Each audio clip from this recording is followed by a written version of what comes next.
Hello everyone, welcome to my channel love peace and joy. So आज का जो topic है वो बहुत ही इम्पॉर्टेंट है। जितनी भी डिवाइन फेमिनिन्स है उनके लिए ये जो प्रॉब्लम होती है सबसे बड़ी प्रॉब्लम होती है, जिसे हम कहते हैं थर्ड पार्टी। ओके, सो आज का जो वीडियो है वो एक गाइडेंस है कि how we can release third party. Okay, and ये स्पेसिफिकली वीडियो उन डिवाइन फेमिनिन्स के लिए है जो अपनी बहुत ज़्यादा एनर्जी कॉर्ड कटिंग सेशंस में वेस्ट करती हैं। ठीक है, जो ऐसे मेडिटेशन करती हैं कि विजुलाइज करती है थर्ड पार्टी उनके डिवाइन मस्कुलिन को छोड़ के जा रही है। ठीक है, तो ये सब करने से भी अगर आपकी थर्ड पार्टी रिलीज़ नहीं हो रही है, so this video is for you. Okay, so third party कब जाती है, और आपके लिए सिर्फ एक गाइडेंस है मेरे लिए जो आपको फॉलो करनी है। ठीक है, तो वो गाइडेंस ये है कि आपको सिर्फ और सिर्फ हाई वाइब्रेशन में आना है। ठीक है, सिर्फ हाई वाइब्रेशन में आने से ही थर्ड पार्टी रिलीज़ होती है।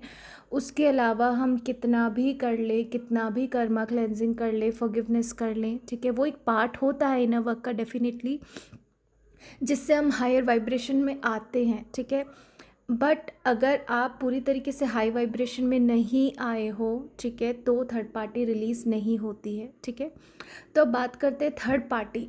थर्ड पार्टी को हम ये बोल सकते हैं कि इसे हम कार्मिक एनर्जी बोल सकते हैं। ठीक है, कार्मिक एनर्जी का मतलब ये होता है लोअर वाइब्रेशन। जब तक हम अटैचमेंट्स में हैं, जब तक को डिपेंडेंसी में हैं, जब तक हम अपनी वर्थ किसी और में ढूंढ रहे हैं, तो ये सब कार्मिक एनर्जी है। ठीक है, तो अगर आप इस एनर्जी में रहते हो तभी डिवाइन मस्कुलिन की लाइफ में कार्मिक्स रहते हैं, या आपकी लाइफ में कार्मिक्स रहते हैं। ठीक है, तो जब आप हाई वाइब्रेशन में जाते हो, यानी आपकी वाइब्रेशन जब सोलर प्लेक्सस चक्रा से ऊपर चली जाती है, ठीक है, तब हम हाई वाइब्रेशन में आना स्टार्ट हो जाते हैं। ठीक है, एंड आप जो हाई वाइब्रेशन में आते हो वही एनर्जी डिवाइन मस्कुलिन को पुल करती है कि अब वो भी जो लोअर फ्रिक्वेंसी है उससे वो हायर फ्रिक्वेंसी में आए। ठीक है, तो जब तक आप हायर फ्रिक्वेंसी में नहीं आओगे पूरी तरीके से, और आप अपनी डिवाइन मस्कुलिन की एनर्जी को जब तक आप पुल नहीं करोगे, तब तक थर्ड पार्टी जाएगी नहीं। ठीक है,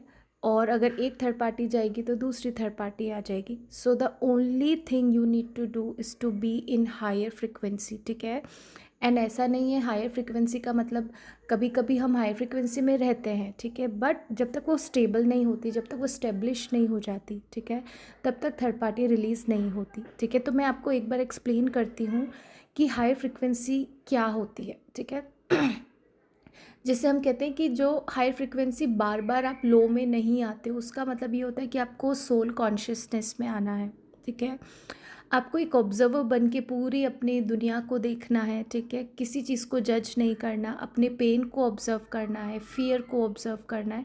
यानी जब हम अपने इस रोल में आ जाते हैं, ऑब्जर्वर वाली रोल में आ जाते हैं, जिसे हम कहते हैं साक्षी भाव। ठीक है, यानी कि हम सोल कॉन्शियसनेस में नहीं आ जाते, तब तक हम अपनी हायर फ्रिक्वेंसी को मेंटेन नहीं कर सकते। ठीक है, जब आप इस फ्रिक्वेंसी में आते हो तो आपके ट्विन फ्लेम अपने आप थर्ड पार्टी को छोड़ देते हैं। ठीक है, so this is how you release third party. Otherwise आप जो भी दूसरे मेथड्स यूज़ कर रहे हो, दूसरे जो मेडिटेशन कर रहे हो, उसकी जगह आप अच्छा इनर वर्क करो।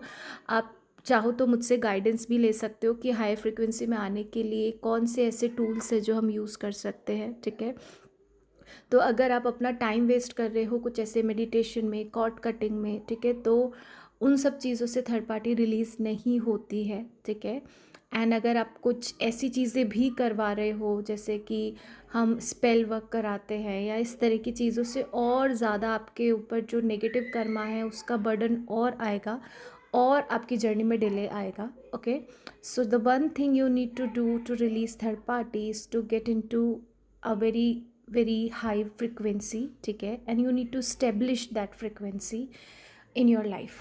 Okay, so I hope this video will help you and guide you on your journey. I'll see you in the next video.